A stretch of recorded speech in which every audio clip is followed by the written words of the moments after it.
The ship Aurora Star drifted silently through the endless stretch of space.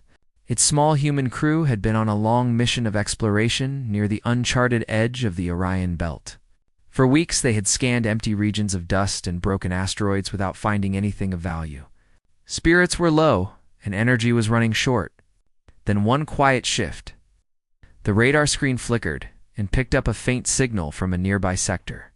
Captain Myra leaned forward at her console, eyes narrowing.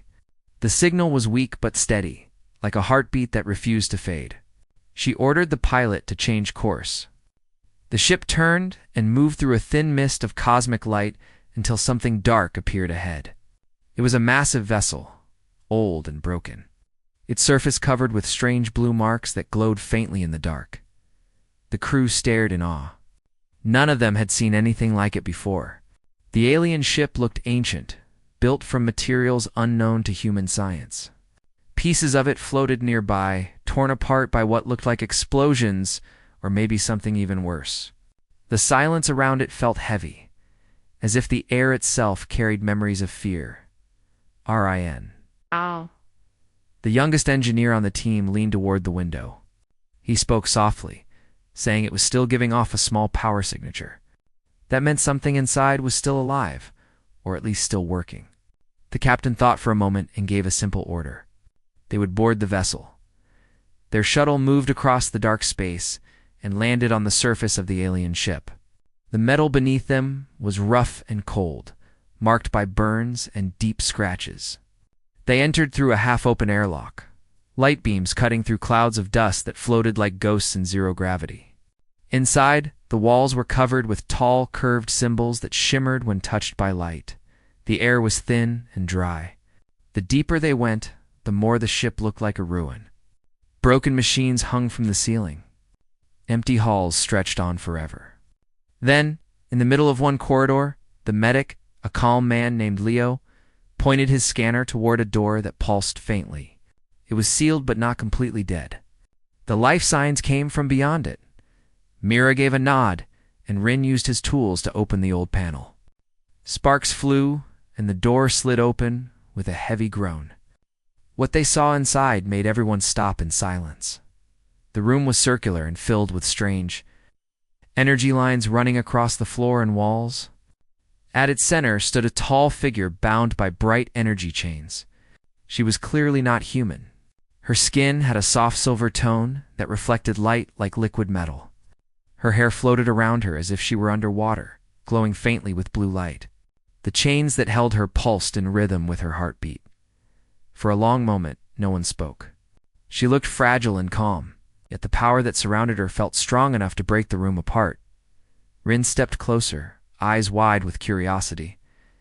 He checked the readings again and whispered that her heart rate was steady and her body was alive. Though it seemed she had been asleep for years, the others hesitated. Mira asked if it was safe to free her, but no one could answer that. Suddenly the woman's eyes opened. They were bright silver and seemed to hold entire galaxies within them. She looked around slowly, then focused on the humans standing before her. Her gaze was not angry, only tired and distant. The chains tightened slightly, as if reacting to her awakening. A quiet hum filled the room. Rin held up his hands to show he meant no harm. He spoke gently, saying they were explorers and had found her ship drifting near the border of human space. The alien woman did not respond, but her expression softened when she heard the tone of his voice. Mira gave a small nod to Leo, who scanned the chains. The readings were strange. The chains were made of pure energy bound by symbols etched into the floor. They looked less like weapons and more like seals meant to contain power. The captain thought quickly. They could not leave her here to die. But freeing her could be dangerous. After a moment of silence, Mira decided to take the risk. They used portable dampeners to weaken the energy field. The light from the chains flickered, then dimmed, until they broke apart into sparks of blue light that faded into the air. The alien woman fell forward, and Rin caught her before she hit the floor. Her body was light and cold, her breathing slow but steady. When her head rested against his arm, a wave of warmth spread from her skin like a soft current. For a moment, the ship's lights around them flickered as if reacting to her release. They carried her carefully back to the shuttle. None of them spoke on the way. The alien ship creaked behind them, echoing like an empty tomb. When they reached the Aurora Star, the crew placed her in the medical chamber, where soft lights and quiet machines filled the air. Rin stayed beside her, watching the strange readings on the screen. Her body showed no sign of disease or damage, only exhaustion. It was as if she had been waiting for someone to wake her. Hours passed, and the ship continued on its route away from the ruined vessel. The crew gathered in the control room to discuss what they had found.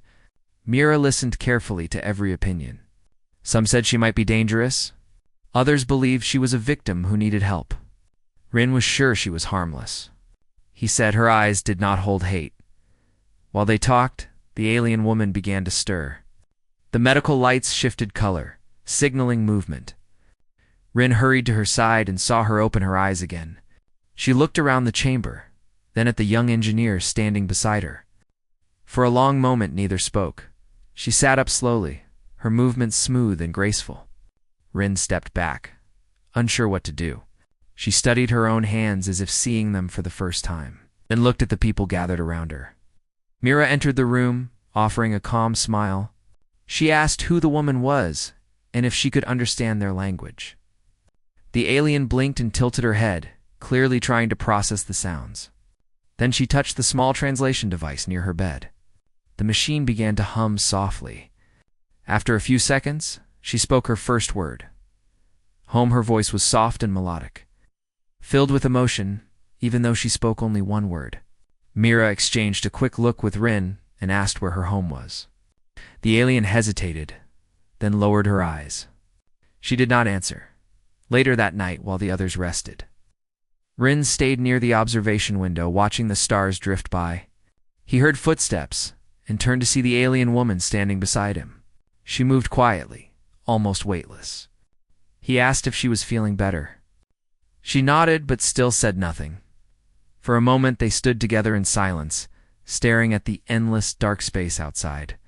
Then she raised her hand and pressed her palm against the glass.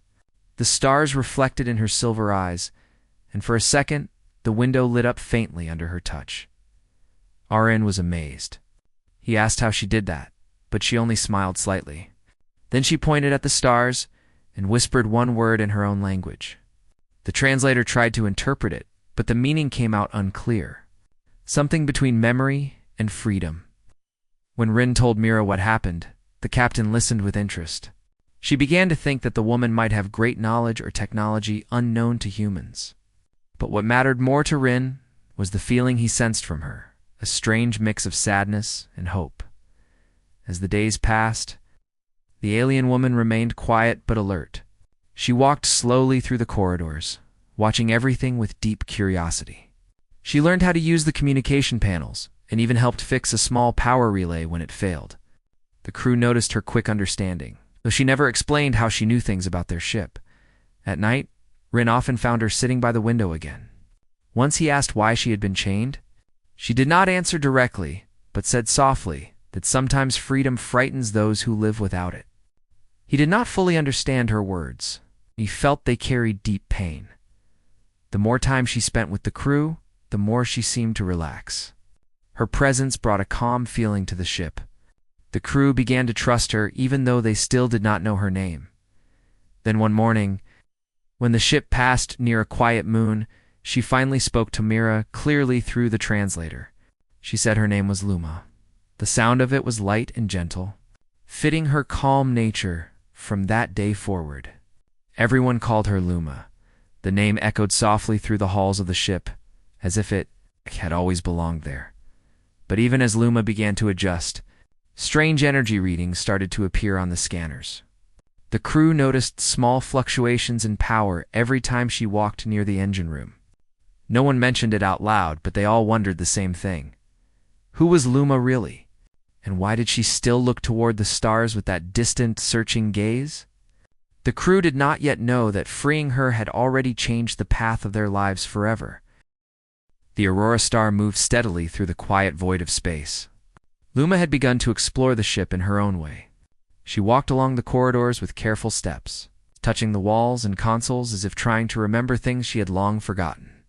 The crew watched her with curiosity. They had never seen anyone who could learn so quickly, and none of them fully understood what she could do. Aaron spent most of his time with Luma. He showed her how the ship worked and explained simple things about human life. At first, she only observed, but slowly, she began to mimic him. She picked up tools, pressed buttons, and even learned how to operate the smaller control panels. Her hands moved with precision and grace. Rin could not help but marvel at how quickly she adapted to everything. One evening, when the ship passed near a glowing nebula, a small warning light flashed on the control deck. The power fluctuated in the engine room, and the main lights dimmed. The captain rushed in with her officers. Mira tried to stabilize the system, but the panels were unresponsive.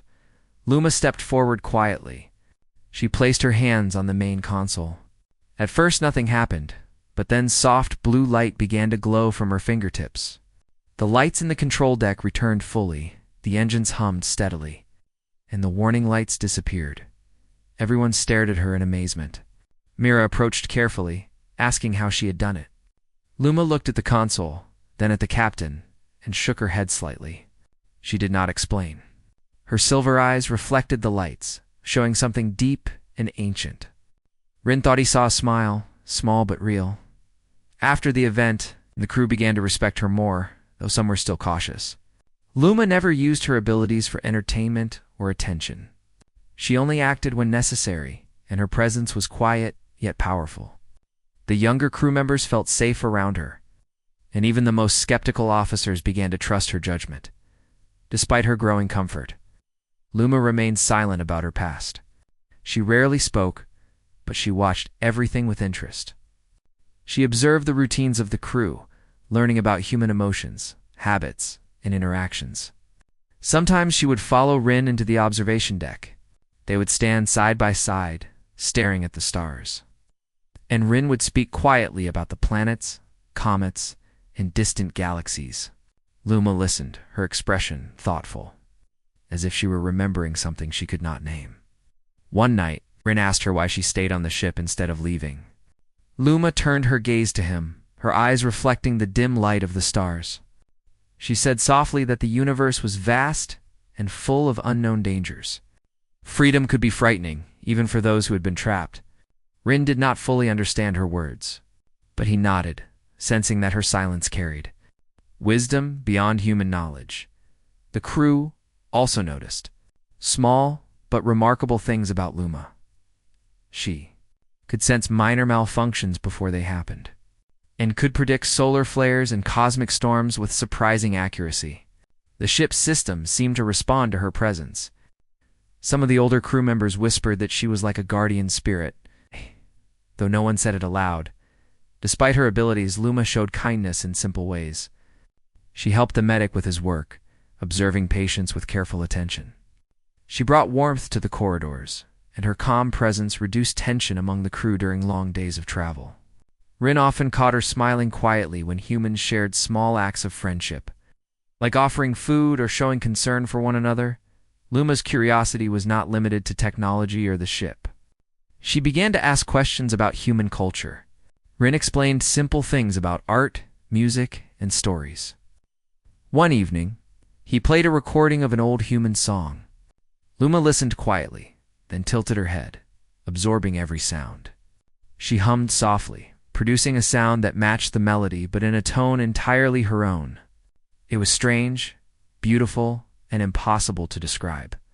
Rin was amazed. The captain noticed this growing bond between Luma and Rin. She did not interfere but observed carefully. Mira knew that Luma was not human, yet she trusted her. She also understood that Luma's presence was changing the crew in subtle ways. Morale had improved, and the humans seemed more patient, more thoughtful, and more cooperative. However, not all moments were calm. One day, when the ship passed near a dense asteroid field, the sensors detected movement from outside. Unknown ships were approaching. Mira ordered the crew to prepare for contact. The humans activated shields and readied the defenses, but fear was present in every mind. None of them knew what these ships might want, or if they could be negotiated with. Luma walked to the control deck without hesitation. She observed the readings, her silver eyes scanning every signal. Rin asked if she could help. She nodded slightly, placing her hand near the navigation panel. For a moment, a low hum filled the deck. Then the shields adjusted automatically to the incoming asteroids. The ship's route changed subtly, avoiding danger. The humans watched in silence, awed by her quiet control. Afterward, Mira spoke privately with Rin. She admitted she did not fully understand Luma, but believed her intentions were good. Rin said he had the same feeling. Luma was different, but she was not a threat. In fact, she had saved the crew more than once without showing force. Her choice to act was always deliberate and careful. During the quiet hours of the night, Luma began to explore her own abilities more openly. She walked through the corridors, touching panels and consoles, learning to predict energy flows and reading patterns invisible to the human eye. She spent time in the observation deck, staring at the stars with an intensity that seemed almost like longing. Rin often joined her. They would stand in silence, speaking only when necessary. Arin finally asked why she had been chained. Luma looked away, thinking carefully before speaking. She said that long ago, her people had captured her. She refused to join their rules, which relied on control and fear. They bound her so she could not escape, using energy chains that connected her to her past. Rin did not fully understand the story, but he could sense the weight of her words. The days passed quietly, but subtle changes began to occur among the humans. The crew started noticing that small repairs and adjustments seemed to happen naturally after Luma walked through areas. Machines operated more smoothly, light stayed stable, and minor problems resolved themselves. Some joked that Luma brought luck, but others quietly believed there was more to it. Luma also began to interact with the youngest crew members in gentle ways. She would show them how to handle equipment carefully, explain simple patterns and energy flow, and even help them understand the stars. Children of the ship, who were rarely present on such missions, were fascinated by her presence. They could not speak her language, but they understood her gestures and expressions. One day, while working near the engine room, Rin noticed Luma staring at a small panel. She touched it lightly, and a section of the engine glowed faintly under her fingers. Rin asked what she was doing. Luma only smiled and said that she was learning how the ship breathed, how it survived like a living creature. Rin was surprised. He had never thought of the ship in that way. By now the crew had grown accustomed to her presence. They no longer questioned why she stayed. She had become a silent passenger, quietly observing, learning, and helping in ways that were often unseen but deeply felt. She never forced her will on anyone. Her actions were gentle, precise, and always guided by thought. The crew also began to see changes in themselves. They were calmer, more careful, and more considerate. Luma's presence seemed to teach patience and respect, even without words. Rin often reflected on this while watching her walk through the corridors, moving with an elegance that was almost human, but not quite. As the Aurora star continued its journey into unknown space, Luma's influence grew quietly. The ship became more than a vessel. It became a home of shared trust, learning, and hope. Luma's presence reminded the humans that knowledge, kindness, and calm courage were powerful tools, sometimes stronger than weapons or shields. Yet even as they trusted her, Luma's eyes often drifted toward the stars beyond the window. She seemed to search for something or someone, though no one could tell what. Her past was a mystery, her abilities were a wonder, and her choices remained her own. For the humans aboard the Aurora star, one truth became clear. Luma had been freed from her chains, but she chose to stay. And in that choice, she had already begun to teach them the meaning of trust, loyalty, and hope in the vastness of space. The Aurora star drifted silently through a quiet sector of space, its path illuminated by distant stars. The crew had grown accustomed to Luma's presence. She moved among them with quiet purpose, observing everything, learning constantly, yet still speaking very little. While her actions were gentle and helpful, curiosity about her past had grown steadily in the minds of the humans. They could feel the weight behind her silver eyes. Rin was the first to notice the change. Luma had begun to linger near the observation deck more often, her gaze fixed on the stars. One evening, he approached her quietly, careful not to startle her. He asked if she missed her home. She turned toward him slowly, and for the first time, her voice was more than a whisper. "My home is not simple," she said. Her words were deliberate, careful, filled with weight and sorrow. It was a place of control. My people believed strength meant ownership. They bound everything and everyone to their will. I refused to be part of that. I refused to take what I did not earn or what could not be given freely. Rin listened, fascinated. He did not fully understand her people or their culture, but he sensed the danger and pressure she had endured. "The chains?" he asked softly. "They were to keep you from leaving?" Luma's eyes darkened slightly. "The chains were not just to keep me from moving.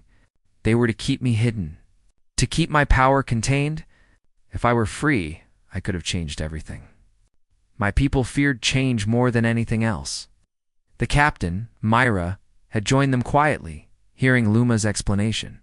She asked carefully if the humans were in danger. Luma shook her head. "You are not my enemies. You are my choice. That is why I stayed. That is why I will remain until this ship is safe." The crew exchanged surprised glances. Luma was offering them a rare trust. Despite being freed from her chains, she chose to stay with them. She could leave, go anywhere, and yet she remained. There was a weight in her choice, a lesson in humility and courage that the humans felt even without words. Later, the crew gathered in the control room to discuss the strange energy readings that had been appearing near the engine core. Luma entered quietly, observing their conversation. Rin asked if she could help them understand. She nodded and placed her hands on the console. The panels glowed softly under her touch as she traced patterns in the energy flows. The chains limited more than movement, she said.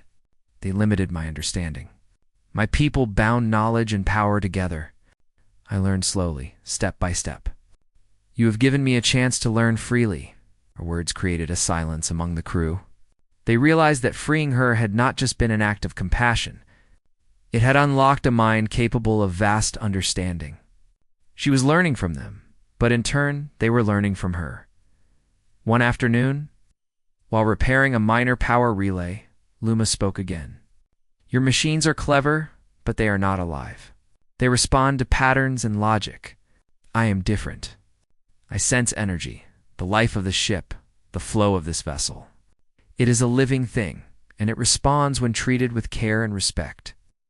Rin watched her closely. "So you feel the ship?" he asked. Luma nodded. "It has a heart. It has rhythm. And like all living things, it can be nurtured or damaged. You care for it, and it cares in return." The captain realized that Luma's understanding was deeper than any technology they knew. She could feel and manipulate systems that were otherwise unreachable. This was not a threat. This was a gift. A week later, the calm of space was disturbed by incoming signals. The sensors detected multiple ships approaching at high speed. Mira ordered the crew to prepare for contact. Shields were activated, navigation was adjusted, and the crew braced for possible conflict. The unknown ships were large and advanced, far beyond the Aurora star. Luma did not panic. She stood at the observation deck, her hands lightly touching the glass. Rin joined her. "Who are they?" he asked. "Why are they coming?" Luma's silver eyes focused on the distant vessels. "They are from my past," she said. "They want me returned. They believe I should obey. They fear what I can do when free. They will not harm you, but they will stop at nothing to capture me." The crew felt a tension that had never existed before. They realized the danger Luma had warned them about. The unknown ships were powerful, and the humans had little chance in a direct confrontation. Mira turned to Luma. "What can we do?" she asked. Luma turned slowly. "Fleeing is possible, but it will not end this. They will pursue. Confrontation may seem dangerous, but it can be avoided with careful planning. I will guide you." The humans listened carefully as Luma outlined a strategy. She did not suggest fighting. Instead, she focused on using the ship's energy and her own abilities to create a barrier and redirect attention. Her plan relied on precision, timing, and an understanding of space currents and energy flows that the humans could barely comprehend. When the enemy ships arrived, the tension was palpable. The Aurora Star's shields glowed under the strain, and alarms rang through the corridors. Luma raised her hands toward the consoles. A soft hum filled the control room as energy flowed from her into the ship. The shields adjusted themselves beyond normal capacity, and the enemy weapons seemed to misalign, unable to target the vessel effectively. The humans watched in awe. Luma was not using force to destroy the approaching ships.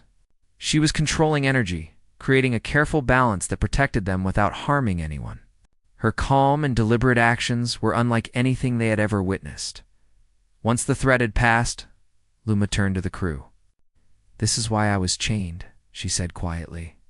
"Power without understanding is dangerous. My people feared my choice. They feared the decision to use power wisely instead of by command. I have learned that freedom is responsibility, not just strength. That is why I remain here." Mira nodded slowly. The weight of her words settled over the crew. Luma was not just a survivor. She was a teacher. She had endured confinement, learned restraint. And now she chose to stay with humans out of respect and trust. Later, Rin found Luma at the observation deck again. "Do you miss them?" he asked softly. "Do you wish to go back?" Luma shook her head. "No, they cannot understand what I have learned. Here, I am free, and I choose to stay with those who respect choice. You have shown me kindness, and that is rare. It is enough." Rin looked at her silently. He realized that her chains had been more than physical bonds.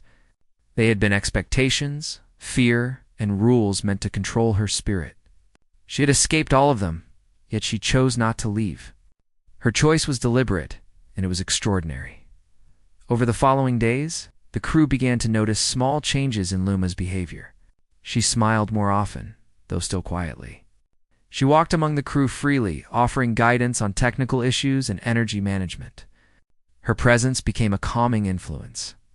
Even the most nervous crew members felt safer with her around. One day, while working on a minor power system, Rin asked her about her people. She hesitated at first, then spoke carefully. "My people value obedience over thought, control over choice. They believe fear is the strongest bond. I could have ruled with them, but I refused. That is why I was chained. That is why I was hidden. I was a threat simply for wanting freedom." Rin listened in silence. He could not imagine such a life, where freedom itself was considered dangerous. He asked gently if she ever regretted leaving them. Luma looked at the stars and said, "Regret comes from chains. I have none. Freedom carries responsibility, but it carries life. I choose it every day." The Captain Myra joined them later. She expressed her gratitude and respect. "You have saved us more than once, Luma. Your choices have changed this ship and everyone aboard. We trust you, and we want you to stay." Luma nodded. Her silver eyes reflected the lights of the bridge, calm and bright. "Then I will stay. Not because I must, but because I choose to. Choice is the greatest power of all." By now, the crew understood something important. Luma had been freed physically, yet her greatest act was her decision to remain with them. She could leave at any moment, yet she stayed, sharing knowledge, guidance, and a quiet strength. In that choice, the humans saw the true meaning of freedom and trust. That night, Rin watched her by the observation deck once more. She stood silently, gazing at the stars. Her chains were gone, her past confronted, and her enemies far behind. Yet she remained, not because she was bound, but because she chose to be part of this human crew. The humans aboard the Aurora Star realized that Luma's story was only beginning. Her past was still a shadow over her. Her abilities were still a mystery. Her choice to stay carried lessons that none of them would forget. Freedom, responsibility, and trust were alive in her presence, teaching them silently, yet powerfully. The stars outside the window reflected in her silver eyes. She was free, yet she remained. She had escaped her chains, but her choice was her own. The universe beyond the ship was vast and unknown, yet Luma stood among humans, ready to face what came next with quiet strength and deliberate courage. The human ship named Hope's Light drifted near the edge of the star system, its hull tense with the weight of danger. Inside, every crew member prepared for the storm that was about to come. They had seen the signals on their scanners. The raiders were close. These were the same raiders who had once chained the alien woman, Rena, and left her broken inside a dark vessel. Now they were coming to take her back and maybe even destroy the humans who had dared to free her. The captain of the ship, older man named Aaron, stood on the bridge with his jaw tight. His hands gripped the railing as he watched the blinking red lights on the display screen. Each light was an enemy ship, moving closer like wolves circling prey. Around him, his small crew moved quickly, checking weapons, securing doors, and whispering prayers under their breath. Rena stood near the doorway of the bridge, silent and still. She was no longer weak, like when they first found her. Her body had grown strong again, her eyes sharp, and her spirit awake. Yet she said nothing as she looked at the humans preparing to fight. She could feel their fear, but she could also feel their courage. These humans were not running. They were ready to stand their ground. Mira, the young engineer who had been the first to speak for Rena's rescue, walked over to her side. Mira's hands shook slightly as she loaded a small hand blaster. But her voice was steady. "They will come for you," Mira said. "You don't have to stay. If you want, you can take an escape pod and leave before they board. No one would blame you." Rena turned her head slowly toward Mira. Her golden eyes glowed faintly in the dim light of the bridge. She could have left. She could have disappeared into the stars, far from the raiders and far from human troubles. But something inside her had changed since she came aboard. Hope's light. These humans had given her freedom without asking anything in return. They had treated her not as a tool or a trophy, but as a person. For the first time in her long life, she felt like she had a choice. "I will not run," Rena said softly, her voice like steel under velvet. "Chains can be broken, but loyalty is chosen. I will fight with you." Mira stared at her for a moment, then nodded with a small smile. "Then we'll stand together." The warning alarms rang through the ship. The raiders had arrived. Outside, 3 dark vessels closed in on Hope's Light, their weapons glowing with deadly energy.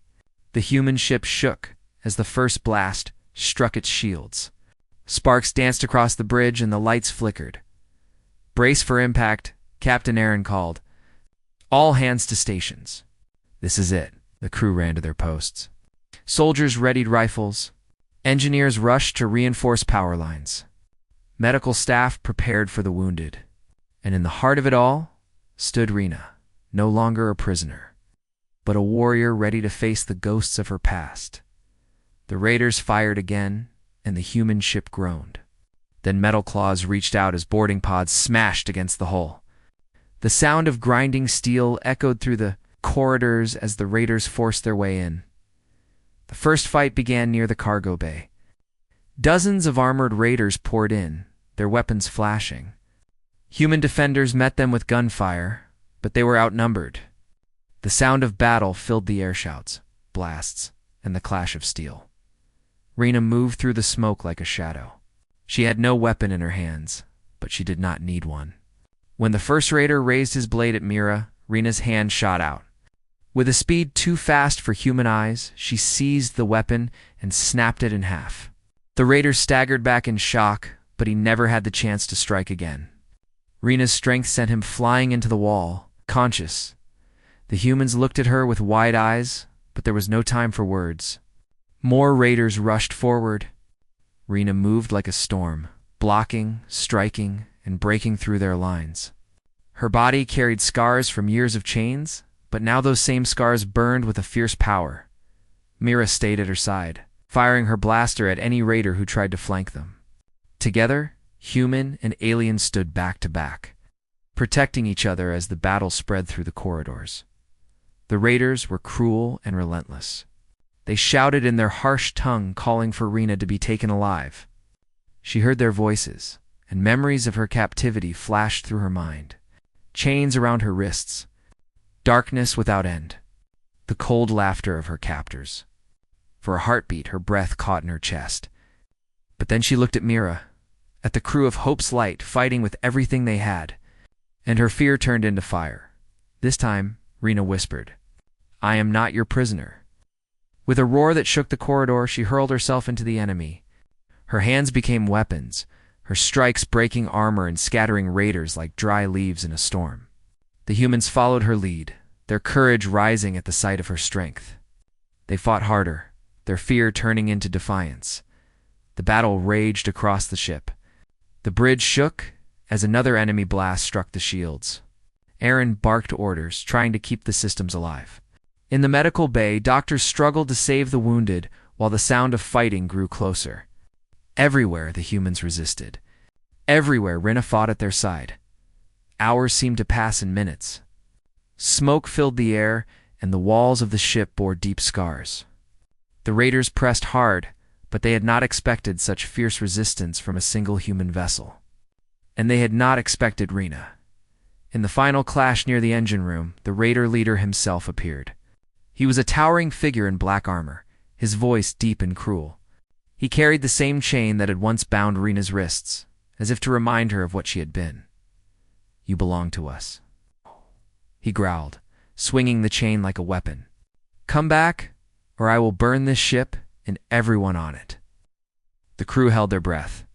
Mira raised her weapon, but Rena lifted her hand to stop her. Slowly, she stepped forward. Her eyes blazed with fury and pride. "No," Rena said. "I belong to no one. Not anymore." The chain whipped toward her, but she caught it in midair. Her grip tightened, and with a single pull, she ripped it from the raider's hands. For a moment, the entire engine room went silent. Then, with a motion filled with finality, Rena broke the chain into two pieces and let them fall to the floor.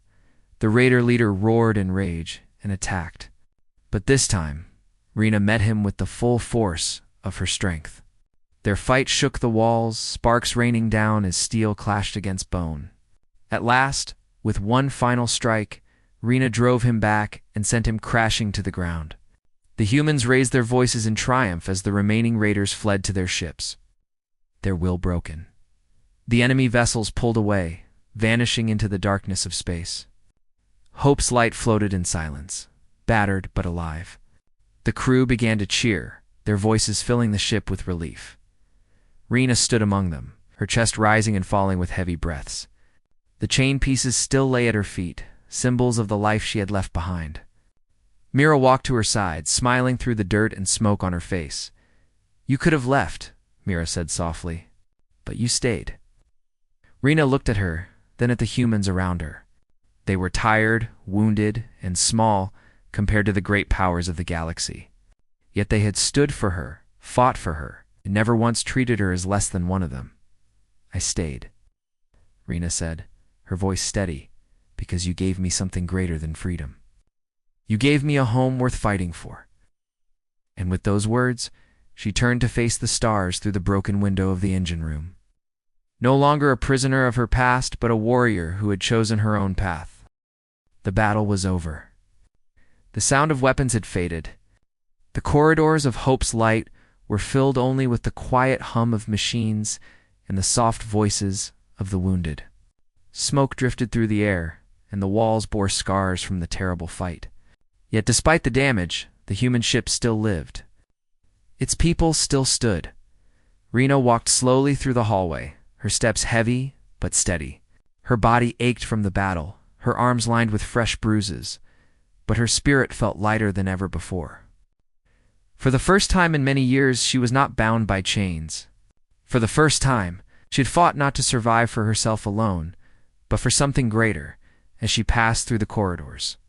Crew members turned to look at her. Some had bandages across their arms. Others leaned against the walls, exhausted from the long fight.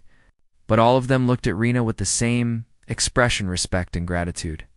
They knew without her, they would not have survived. She had been their shield and their sword. She came to the bridge where Captain Aaron stood with his hands behind his back, gazing at the stars through the cracked glass of the viewing screen. His uniform was torn at the shoulder, but his eyes were steady. Mira stood near him, her clothes covered in dust and smoke, her hands still shaking from the fight. When Rena stepped onto the bridge, Mira hurried to her side. "You were hurt," Mira said. Rena shook her head. I have known far worse pain. These are only reminders that I am alive. Captain Aaron turned to face her. His voice was calm, but there was pride in his tone. You've saved us, Rena. I don't think even the strongest fleet could have stood against those raiders with such courage. We owe you our lives. Rena bowed her head slightly. You owe me nothing. You freed me. You gave me a chance to choose. I chose to fight at your side. The captain studied her for a moment before speaking again. And now the choice is yours once more. The galaxy is wide. You are free to go wherever you wish. We will not hold you here. The words sank into Rena's heart like a stone falling into water. Freedom. It was something she had dreamed of through endless nights in captivity. She had imagined herself soaring among the stars, far from chains, far from the voices of her captors. Now that dream was real. She could leave this small human ship and vanish into the great sea of stars. No one would stop her, but when she looked around the bridge, she saw the faces of the crew. Tired, scarred, yet still standing together. She saw Mira, whose courage had never faltered even when her hands trembled. She saw Aaron, who had carried the weight of command, yet never turned his back on his people. She saw humans who had fought not for conquest, not for glory, but for each other. Rena closed her eyes and remembered the moment she had broken the raider's chain in two. The sound of the metal snapping had echoed like thunder in her soul. It was the sound of the past ending. But what came after the chains? What would freedom mean if it was only endless wandering, alone and rootless? When she opened her eyes, she knew her answer. I will not leave, Rena said firmly. I will stay. The bridge fell silent. Mira blinked in surprise. Stay. You mean here with us? Rena nodded. Yes. I have walked among many stars, and I have seen many faces. None gave me what you gave me. You treated me not as a prize, not as a slave, but as one of you. Chains can be broken, but belonging is harder to find. I have found it here. Mira's eyes filled with tears, but her smile grew wide. Then you are one of us, Rena. Truly. Ron gave a short nod of respect. Then so it is. You are part of this crew, part of this ship. We stand together. The crew cheered, their voices filling the bridge with warmth. The sound was rough, broken by exhaustion, but it carried a strength deeper than any weapon. The next days were filled with repairs. Hope's light was damaged, its hull scorched, its systems strained, but its spirit was unbroken. Rena worked beside the humans, carrying heavy steel beams, lifting fallen wreckage, and repairing what her strength could reach. She did not stand apart from them. She labored with them, side by side, sharing both burden and hope. At first, some were shy around her. They had never fought alongside an alien before, much less one with such power. But slowly, as they worked, they began to laugh with her, to trust her, to speak of small things, stories of their homes, their families, their dreams of the stars. Rena listened, and though she spoke little, she felt something bloom in her chest. It was the warmth of being part of something larger than herself. One evening, Myra found her sitting near the viewing deck, staring at the stars. You could be anywhere now, Myra said, sitting beside her. The galaxy is open to you. Do you never wonder what else is out there? Rena's gaze stayed on the stars, but her lips curved into the faintest smile. Yes, I wonder, but I do not need to wander alone to know my place. Out there, the stars are endless. Here, I have people who call me by name. That is more than I ever had before. Mira leaned her head against Rena's shoulder, and for a moment, the silence between them was peaceful, filled with the quiet hum of the ship and the shining of the stars beyond. Weeks later, Hope's light traveled once again into the unknown. Word spread across the crew that the raiders had been driven back, at least for now. There would always be danger in the galaxy, but there was also the chance to explore, to discover, to build something greater. Rena stood on the bridge as the ship prepared to jump into faster-than-light travel. Her place was no longer in the shadows. She stood beside Captain Aaron and Mira, her hands resting calmly at her sides. Aaron looked at her with a smile. This next voyage will not be easy. We may face new enemies, new trials. Are you ready for that? Rena's golden eyes shone with steady light. I have faced worse. I will face whatever comes so long as I stand with all of you. The crew cheered once more. The engines roared, and the stars stretched into bright lines as the ship leaped forward. For Rena, this was not just a ship anymore. It was her home. She had been a prisoner, she had been a wanderer, and now she was something more. She was part of humanity's story. Humanity was part of hers. As the stars flowed around her, she whispered a vow only she could hear. I am free, and I choose to stay. And so, the alien woman who had once escaped her chains found something greater than freedom. She found a family among the stars,